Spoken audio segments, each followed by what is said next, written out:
ফ্যাসিবাদের পতন হলেও দেশ নিয়ে এখনো ষড়যন্ত্র চলছে মন্তব্য করে নির্বাচন নিয়ে কোনো টালবাহানা মেনে নেওয়া হবে না বলে হুঁশিয়ারি দিয়েছেন বিএনপি নেতারা।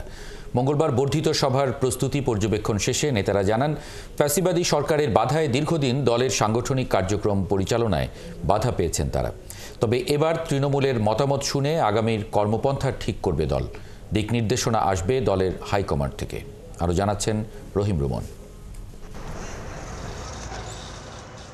দলের সাংগঠনিক কাজে গতি আনতে তৃণমূল সহ সারা দেশের ৪,০০০ নেতাকর্মী নিয়ে বৃহস্পতিবার বর্ধিত সভা করবে জাতীয়তাবাদী দল।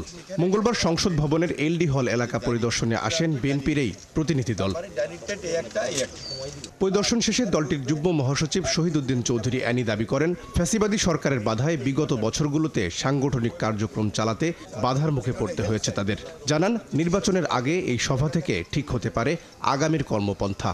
আগামী দিনে আমাদের করণীয় কি, পার্টির পক্ষ থেকে সেই মেসেজ যখন আসবে, আমরা সারা বাংলাদেশে একত্রিত হয়ে আমাদের দলীয় অবস্থান থেকে দলকে সুদৃঢ় করা এবং এই গণতন্ত্রবিদকে শক্তিশালী করতে গিয়ে সেখানে জনগণের সরকার প্রতিষ্ঠিত হওয়া, একটা নির্বাচন জরুরি। সব কিছু মিলে আমরা সাংগঠনিক যে একটা টার্গেট, দক্ষতা, সেটাকে আমরা প্রাধান্য দিচ্ছি। ফ্যাসিবাদের পতন হলেও দেশ নিয়ে এখনো ষড়যন্ত্র শেষ হয়নি দাবি করে দলটির যুগ্ম মহাসচিব হাবিবুন নবী সোহেলের হুঁশিয়ারি, নির্বাচন নিয়ে কোনো টালবাহানা মেনে নেওয়া হবে না। নির্বাচনকে নিয়ে আমরা স্পষ্ট ভাষায় জানিয়ে দিতে চাই যে আমরা কোনো রকম টালবাহানা পছন্দ করব না। তার কারণ এদেশের মানুষ দীর্ঘদিন ধরে একটা নির্বাচনের অপেক্ষায়। এদেশের প্রায় 1 কোটি তরুণ ভোটার এখন পর্যন্ত তাদের জীবনের প্রথম ভোটটি দিতে পারে নাই। তারা জানান, আওয়ামী লীগ পালিয়ে গেলেও তাদের সামনে রয়েছে আরও বেশ কিছু চ্যালেঞ্জ। তৃণমূল পর্যায় থেকে সংকট ও তা উত্তরণের সুপারিশকে গুরুত্ব দিয়ে পদক্ষেপ নেবে বিএনপি। বর্তমানে বাংলাদেশের সামনে বেশ কয়েকটা চ্যালেঞ্জ রয়েছে। সেই চ্যালেঞ্জে হচ্ছে মানুষের প্রত্যাশার জায়গা আছে অনেকগুলো। সেখানে আগামী যে প্রত্যাশায় বিপ্লব বা অভ্যুত্থান সংগঠিত হয়েছে, স্বৈরাচারের পতন হয়েছে, সেই প্রত্যাশা পূরণের দায় কিন্তু সবচেয়ে বৃহত্তম দল হিসেবে বিএনপি।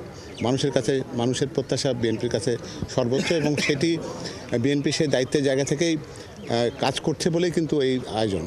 ১৯৯৭ সালের পর এই প্রথম দলের নির্বাহী কমিটির বর্ধিত সভা আহ্বান করেছেন বিএনপির ভারপ্রাপ্ত চেয়ারম্যান তারেক রহমান।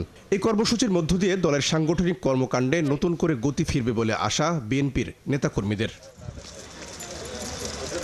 রহিম রুমন, ৭১, ঢাকা।